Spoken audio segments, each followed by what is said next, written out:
নমস্কার বন্ধুরা, welcome back to my channel Champa Rannaghar. আজ আমি আপনাদের সঙ্গে শেয়ার করব শিম দিয়ে দুর্দান্ত স্বাদের রেসিপি।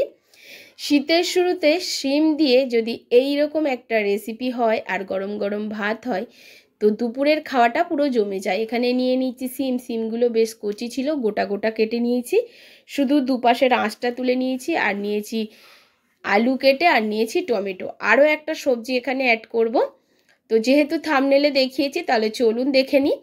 এখন কড়া বসিয়ে নিয়েছি আর কড়াইতে দিয়ে দিয়েছি সর্ষের তেল।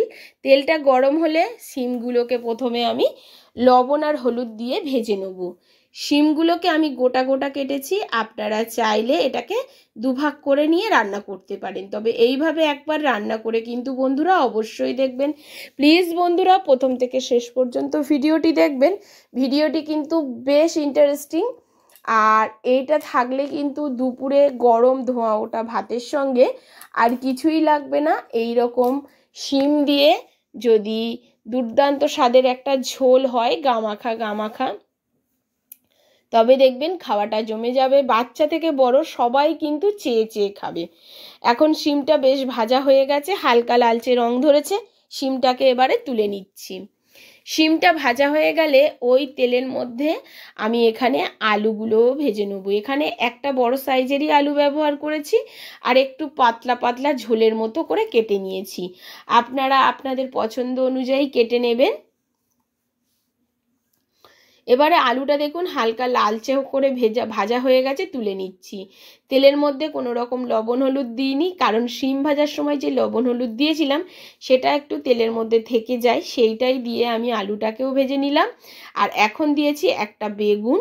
তো বেগুনটা আমি কিন্তু থাম্বনেলে দেখাইনি, তার জন্যে কিন্তু আমি বেগুনটা পরে দেখাচ্ছি। বেগুনটাকেও লালচে করে হাই ফ্লেমে ভেজে নিতে হবে, লো ফ্লেমে ভাজলে কিন্তু বেগুনটা গলে যাবে। আর লবণ আর হলুদ ছাড়াই আমি বেগুনটাকে ভেজে নিয়েছি। এখন যে তেল আছে তার মধ্যে আরও একটু তেল দিয়ে দিলাম। ফোড়নে এখানে ব্যবহার করব কালো জিরে, অবশ্যই এখানে কালো জিরেটা ব্যবহার করতে হবে। আর দিয়ে দিয়েছি একটা শুকনো লঙ্কা। এখন এর মধ্যে দিয়ে দিচ্ছি কিছুটা পেঁয়াজ কুচি। পেঁয়াজটাকে লালচে রং ধরিয়ে ভাজতে হবে, তার জন্যে পেঁয়াজের মধ্যে দিয়ে দিচ্ছি পরিমাণ অনুযায়ী লবণ। কারণ পেঁয়াজের মধ্যে লবণটা দিলে পেঁয়াজটা তাড়াতাড়ি কিন্তু নরম হয়ে যাবে আর ভালো ভাজা হবে, তার জন্য পেঁয়াজের মধ্যে আমি একটু লবণ দিয়ে দিচ্ছি। একদম ঝোলের পরিমাণ অনুযায়ী লবণটা আমি ব্যবহার করছি।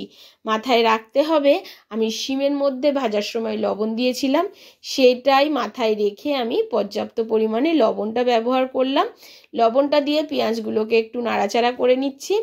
এবারে কিছুক্ষণ পরেই দেখবেন পেঁয়াজটা বেশ হালকা লালচে রং ধরেছে, তখনই কিন্তু এর মধ্যে দিয়ে দিতে হবে টমেটো। এখানে আমি একটা মিডিয়াম সাইজের টমেটোকে ঠিক এরমভাবে কেটে দিয়েছি। টমেটোটা খুব বেশি যাতে গলে না যায় সেদিকে লক্ষ্য রাখবেন, টমেটোটা একটু শক্ত শক্ত থাকবে।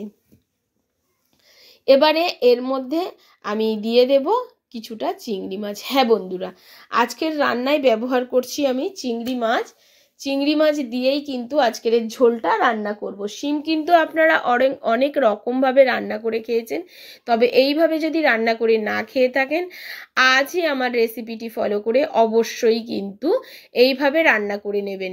এখন চিংড়িটাকে দিয়ে একটু নাড়াচাড়া করে নিচ্ছি। চিংড়ির মধ্যে কোনো রকম লবণ হলুদ আমি মাখাইনি, আমি চিংড়িটাকে ভালো করে বেছে ধুয়ে নিয়েই কিন্তু ঝোলের দিয়ে দিয়েছি। এখন এর মধ্যে দিয়ে দিচ্ছি পরিমাণ মতো হলুদ আর একটু কাশ্মীরি লঙ্কার গুঁড়ো, ঝালের জন্যে ব্যবহার করলাম।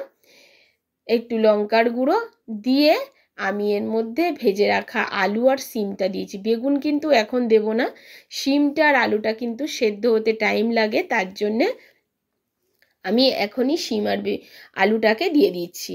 শিম আর আলুটাকে দিয়ে একটু নাড়াচাড়া করে একটু কষিয়ে নিতে হবে চিংড়ি মাছের সঙ্গে। 2 থেকে 3 মিনিট ঠিক এরকমভাবে কষানোর পরে এখন দেখুন সবজিটা মোটামুটি কষে গেছে। এখন এর মধ্যে আমি দিয়ে দেব পর্যাপ্ত পরিমাণে জল। জল এখানে ব্যবহার করব ঝোলের জন্য, একটু গামাখা গামাখা ঝোল হবে, খুব বেশি কিন্তু এখানে ঝোল আমি রাখবো না। এবারে আমি এর মধ্যে দিয়ে দিচ্ছি 2 বাটি মতো জল। জলটাকে দিয়ে খুব ভালো করে একটু মিশিয়ে নিয়ে তরকারিটাকে আমি 5 মিনিট মতো ঢাকা দিয়ে রাখবো। এই 5 মিনিটের মধ্যে একটা স্পেশাল মশলা আমি বানিয়ে নেব এই রেসিপির জন্য।